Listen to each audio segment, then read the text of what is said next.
Hey guys, स्वागत है आपका यूट्यूब चैनल में। मैं हूं अभिजीत। आज हम पढ़ने वाले हैं motion and time.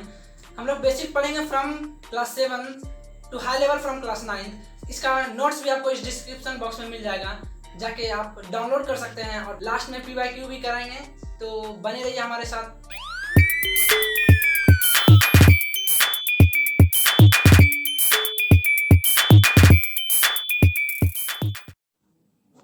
Hello students, आज हम लोग बात करते हैं motion and time. Motion and time पढ़ेंगे। इसमें सबसे पहले पढ़ेंगे हम लोग term physics. What is physics? Physics किसे कहते हैं? तो फिजिक्स कहते हैं the branch of science in which we study about nature and its phenomena. ठीक है, जिस साइंस के ब्रांच में हम नेचर एंड उसके हरकतों के बारे में पढ़ते हैं उसे हम लोग कहते हैं फिजिक्स। ठीक है, अब हम लोग पढ़ेंगे quantity. What is quantity? Quantity किसे कहते हैं? ए अमाउंट और a number of something is called a quantity. ठीक है, ये तो हम लोग बचपन से पढ़ते आ रहे हैं। फिजिकल क्वांटिटी किसे कहते हैं? A substance that can be measured is known as physical quantity. ठीक है, ऐसा सब्सटेंस जिसे हम मेजर कर सकते हैं, जैसे हम लोग वाटर का मास मेजर कर सकते हैं, लाइट के स्पीड को मेजर कर सकते हैं, हम लोग किसी का लेंथ को मेजर कर सकते हैं, लेकिन हम लोग अपना इमोशन को मेजर नहीं कर सकते, हम लोग अपना फीलिंग को मेजर नहीं कर सकते। तो ये सब फिजिकल क्वांटिटी नहीं होगा। ठीक है, हम लोग जिसे मेजर कर सकते हैं सिर्फ वही फिजिकल क्वांटिटी होगा। ओके, यूनिट किसे कहते हैं? अब the standard measurement of quantity is known as unit. Unit कहते हैं द स्टैंडर्ड मेजरमेंट। जैसे कि लेंथ हो गया तो इसका कुछ स्टैंडर्ड मेजरमेंट है, जैसे कि सेंटीमीटर। फोर्स का हो गया न्यूटन, तो इसी प्रकार न्यूटन को हम लोग यूनिट कहते हैं, और सेंटीमीटर को यूनिट कहते हैं, ग्राम को यूनिट कहते हैं। स्टैंडर्ड मेजरमेंट होना चाहिए किसी का पार्टिकुलर चीज़ का। ठीक है, यूनिट कितने प्रकार के होते हैं? यूनिट दो प्रकार के होते हैं, fundamental unit and derive unit. Fundamental unit किसे कहते हैं? The unit of length, mass and time. The unit of length, mass and time which are independent of each other and from which other unit can be derive. ठीक, तो जो fundamental unit होता है उसे हम लोग, जैसे फंडामेंटल यूनिट एक्चुअली सेवन होते हैं। The number of fundamental unit in which we study is 7। ठीक है, इसी से मिलकर सारे यूनिट बने हैं। ठीक, तो derive unit, the unit which can be derive with the help of fundamental unit is known as derive unit. जो फंडामेंटल यूनिट मतलब जो 7 यूनिट, फंडामेंटल यूनिट कितने हैं? 7 है। जो 7 यूनिट के आधार पर जिन जिन जो यूनिट बने हैं उसे कहते हैं डिराइव यूनिट। ठीक है, उसके बाद पढ़ेंगे the system of measurement. System of measurement, सबसे पहला सिस्टम जो आया था मतलब कोई भी चीज़ को मापने का, वो था FPS। लेंथ को हम लोग फीट में नापते थे, मास को हम लोग पाउंड में नापते थे, एंड टाइम को हम लोग सेकंड में नापते थे। उसके बाद आया CGS। CGS system of measurement में हम लोग लेंथ को सेंटीमीटर में नापते थे, और उसके बाद मास को हम लोग ग्राम में नापते थे, टाइम को सेकंड में नापते थे। उसके बाद लेटर आया MKS। MKS में हम लोग लेंथ को मीटर में नापने लगे। उसके बाद मास को किलोग्राम में नापने लगे, एंड सेकंड मतलब टाइम को हम लोग सेकंड में नापने लगे। इसमें सेकंड कॉमन है, मतलब टाइम हम किसी भी सिस्टम ऑफ मेजरमेंट में हम लोग टाइम का हम लोग का यूनिट सेम ही था। ठीक है, आगे इसका टर्म का यूज है, तो अभी पढ़ लेते हैं। स्केलर क्वांटिटी क्या है? Those type of quantity which has only magnitude is known as scalar quantity. For example distance, speed and time. ऐसा क्वांटिटी जिसके पास सिर्फ मैग्नीट्यूड है, ठीक है, उसे हम लोग स्केलर क्वांटिटी कहते हैं। जैसे कि डिस्टेंस के पास सिर्फ मैग्नीट्यूड है, इसके पास डायरेक्शन नहीं है। लेकिन उसी जगह वेक्टर क्वांटिटी किसे कहते हैं? Those type of quantity which have magnitude as well as direction is known as a vector quantity. तो ऐसा क्वांटिटी जिसके पास मैग्नीट्यूड हो और डायरेक्शन भी हो उसे हम लोग वेक्टर क्वांटिटी कहते हैं। For example displacement, velocity, acceleration. ठीक है, इसे हम लोग वेक्टर क्वांटिटी कहते हैं। और भी बहुत सारे वेक्टर क्वांटिटी होते हैं। मोशन, यहाँ से हम लोग हमारा मेन टॉपिक चालू होता है, motion. A body is said to be in motion when its position changes continuously with respect to stationary object. ठीक है, a body is said to be in motion। एक बॉडी तभी मोशन में हो सकता है जब वो एक जगह से दूसरे जगह अपना पोजीशन चेंज करे, ठीक है। A body is said to be in motion when its changes continuously its position, मतलब वो अपना जब पोजीशन चेंज करे with respect to stationary object. For example मान लीजिए आप दौड़ रहे हैं 10 मीटर पर सेकंड की रफ्तार से, कोई बैठा हुआ है रेस्ट पे है, मतलब उसका वेलोसिटी 0 मीटर पर सेकंड है, तो आप उसके तुलना में आप मोशन में हैं, ठीक है। तो उसे ही हम लोग मोशन कहते हैं। The type of motion, motion कितने प्रकार के होते हैं? Linear motion, rotatory motion, oscillatory motion. वैसे मोशन तो बहुत प्रकार के होते हैं, लेकिन हम लोग बेसिक मोशन यहाँ पे पढ़ रहे हैं, ठीक है। और भी बहुत प्रकार के मोशन होते हैं, vibratory motion, circular motion, rectilinear motion, वो सब इसी में आ जाते हैं, ठीक है। डिस्टेंस, डिस्टेंस किसे कहते हैं? It is actual length of a part covered by a moving body respective of direction in which they move.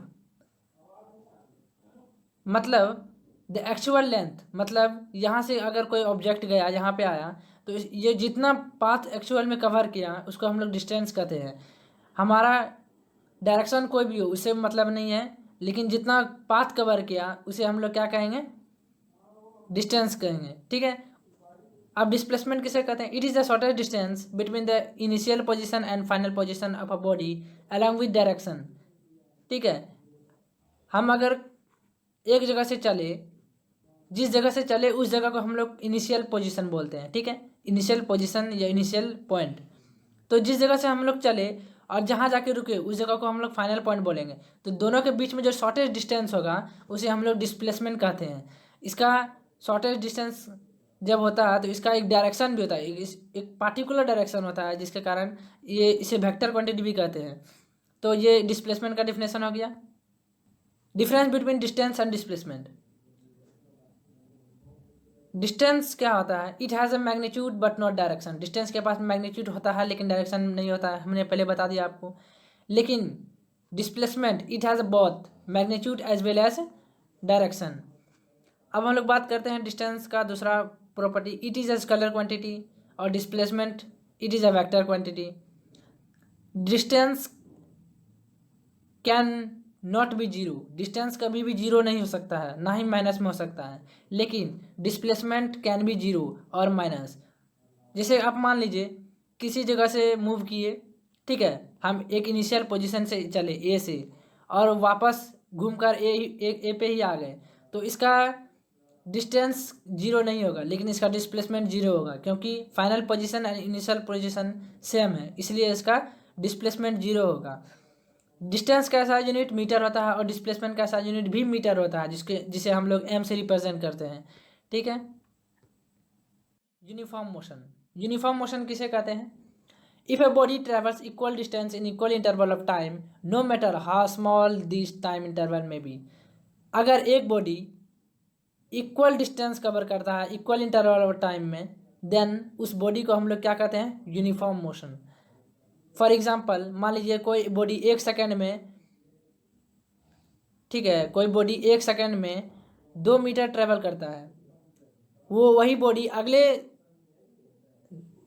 एक सेकेंड, मतलब एक सेकेंड के बाद 1 और 2 सेकेंड के बीच में जो 1 सेकेंड होता है, मतलब अगले 1 सेकेंड भी वह 2 मीटर ही ट्रेवल करेगा और उसके अगले 1 मीटर 1 सेकेंड में वो 2 मीटर ही ट्रेवल करेगा, इसी तरह वो चलता जाएगा। तो उस बॉडी को बोलेंगे हम लोग यूनिफॉर्म मोशन, ठीक है। तो उस बॉडी को हम लोग यूनिफॉर्म मोशन बोलेंगे। और उसका यूनिफॉर्म मोशन का जो ग्राफ होता है, the distance time graph for the uniform motion is straight line. जो डिस्टेंस टाइम ग्राफ होता है यूनिफॉर्म मोशन का, वो एक स्ट्रेट लाइन होता है, ठीक है। Non uniform motion, non uniform motion किसे कहते हैं? If a body travels unequal distance in equal interval of time it is non as accelerated motion और non uniform motion. Non uniform motion को हम लोग एक्सेलरेटेड मोशन कहते हैं, और जो हम लोग यूनिफॉर्म मोशन बोले उसमें एक्सेलरेशन नहीं होता है, मतलब एक्सेलरेशन जीरो होता है, ठीक है। चलिए, तो नॉन यूनिफॉर्म मोशन में कोई बॉडी अगर 1 सेकेंड में 2 मीटर ट्रेवल करता है तो वो अगले 1 सेकेंड में 3 मीटर ट्रेवल करेगा, और वो अगले एक सेकेंड में 4 मीटर ट्रेवल करेगा। इस तरह से अगर कोई वेरी कर रहा है तो उसे हम लोग बोलेंगे non uniform motion. The distance time graph for the non uniform motion is curve line. मतलब डी टी ग्राफ मतलब distance time graph for non uniform motion is curve line. जो डिस्टेंस टाइम ग्राफ होता है non uniform motion और accelerated motion के लिए वह क्या होता है, कर्व लाइन होता है। ठीक है। स्पीड, स्पीड क्या होता है, it is a distance travel by body per unit time. ये हो गया क्लास 7 के लिए डिफिनेशन। और अगर 9th के लिए डिफिनेशन बोलेंगे, the rate of change of distance is known as speed. तो स्पीड का फार्मूला होता है speed is equal to distance travelled by time taken. इसका एसआई यूनिट होता है मीटर पर सेकेंड। ठीक है। Speed is a scalar quantity, हमने बताया आपको speed is a scalar quantity पहले। इसका मतलब क्या है, speed is a scalar quantity, इसका मतलब ये हुआ कि स्पीड के पास सिर्फ मैग्नीट्यूड है, इसके पास डायरेक्शन नहीं है। ठीक है। The speed of a car at any instant of a time is shown by speedometer. मतलब स्पीड किसे नाप सकते हैं, कोई भी अगर कार चल रही है, हमें किसी भी टाइम इंटरवल में हमें स्पीड जानना है तो हम लोग स्पीडोमीटर एक डिवाइस आता है, उससे हम लोग स्पीडोमीटर नाप सकते हैं। अब आता है the distance is measured by an instrument. Distance किसे नापा जा सकता है, ओडोमीटर से। ठीक है। एवरेज स्पीड किसे कहते हैं, it is the total distance covered to the total time taken. ठीक है। मतलब total distance covered is to, अगर इसको रेशियो में देखेंगे इज टू, ये एक रेशियो है। It is the ratio of total distance covered to the total time taken. तो एवरेज स्पीड हो गया आपका total distance travelled upon total time taken, इसका फॉर्मूला हो गया। ठीक है। अब पढ़ेंगे वेलोसिटी के बारे में। It is a displacement travel per unit time in a given direction. तो वेलोसिटी के पास डायरेक्शन होता है, स्पीड के पास डायरेक्शन नहीं होता है। ठीक है। तो ये हो गया 7th क्लास के लिए डेफिनेशन। और 9th क्लास के डेफिनेशन देखेंगे तो the rate of change of displacement is known as velocity. अगर किसी में रेट लग गया, इसका मतलब हो गया बाय टी हो गया, मतलब बाय टाइम हो गया। कोई भी चीज़ है, मान लीजिए rate of change of X is known, the rate of change of X is known as velocity. तो वेलोसिटी का डिफिनेशन हो जाएगा एक्स अपॉन टी। रेट लग गया, इसका मतलब टी। ठीक है। अब वेलोसिटी का फार्मूला होता है डिस्प्लेसमेंट अपॉन टाइम टेकन। ठीक। अब ऐसा यूनिट इसका होता है मीटर पर सेकेंड। और ये वेक्टर क्वांटिटी है, इसका मतलब इसके पास मैग्नीट्यूड भी है और डायरेक्शन भी है। इट में भी जीरो और इन माइनस, ये जीरो भी हो सकता है और माइनस भी हो सकता है। वेलोसिटी सिमिलर किसके सिमिलर है, डिस्प्लेसमेंट के। और स्पीड किसके सिमिलर है, डिस्टेंस के। ठीक है। आपको सिमिलर चीज़ देखने को मिलेगा उनमें से। तो एवरेज वेलोसिटी क्या होता है, it is a ratio of total displacement to the total time taken. तो एवरेज वेलोसिटी होता है total displacement upon total time taken. ठीक है। एवरेज वेलोसिटी का फार्मूला ये होता है, देख लीजिए वी, ये भी होता है एवरेज वेलोसिटी का फार्मूला, इनिशियल मतलब V plus U upon two. ठीक है। मतलब initial velocity plus final velocity upon two. ठीक है। चलिए, इसका एसआई यूनिट होता है मीटर पर सेकेंड। अब हम लोग पढ़ेंगे एक्सेलरेशन। एक्सेलरेशन क्या होता है, the rate of change of velocity is called acceleration. समझ गया आपने, रेट का मतलब वेलोसिटी अगर चेंज करे with respect to time, then उसे क्या कहेंगे हम लोग, एक्सेलरेशन। मतलब देन एक्सेलरेशन हो रहा है, जैसे बाइक को एक्सेलरेट करते हैं ना हम लोग, उसी तरह एक्सेलरेशन होता है, उसी को एक्सेलरेशन ही कहते हैं। ठीक है। तो एक्सेलरेशन का फार्मूला होता है the change in velocity upon time. ठीक है। तो इसका फार्मूला देख लीजिए, इसको रिप्रेजेंट किससे करते हैं हम लोग, इसको किससे रिप्रेजेंट करते हैं, ए से। हम लोग एक्सेलरेशन को ए से रिप्रेजेंट करते हैं, वेलोसिटी को वी से। तो और वेलोसिटी को हम लोग वी से रिप्रेजेंट करते हैं, फाइनल वेलोसिटी को वी से, एंड इनिशियल वेलोसिटी को यू से रिप्रेजेंट करते हैं। ठीक है। तो एक्सेलरेशन का फार्मूला होता है V minus U upon T. इसका एसआई यूनिट होता है metre per second square and CGS unit होता है सेंटीमीटर पर सेकेंड स्क्वायर। अब हम लोग पढ़ेंगे वेलोसिटी एंड एक्सेलरेशन में डिफरेंस क्या क्या है। When the body is not moving its velocity is zero. अगर कोई बॉडी रेस्ट पे है तो इसका वेलोसिटी क्या होगा, जीरो होगा। उसी प्रकार when the body is moving with constant velocity it's acceleration is zero. अगर कोई बॉडी कांस्टेंट वेलोसिटी से चल रहा है, ठीक है, तो इसका एक्सेलरेशन जीरो होगा। ये दोनों बता रहा है कि वेलोसिटी जीरो कब होगा और एक्सेलरेशन जीरो कब होगा। एक्सेलरेशन जीरो कब होगा, जब वेलोसिटी कांस्टेंट होगा। और वेलोसिटी जीरो कब होगा, जब कोई मोशन नहीं होगा, मतलब ऑब्जेक्ट या फिर बॉडी रेस्ट पे होगा, ठीक है।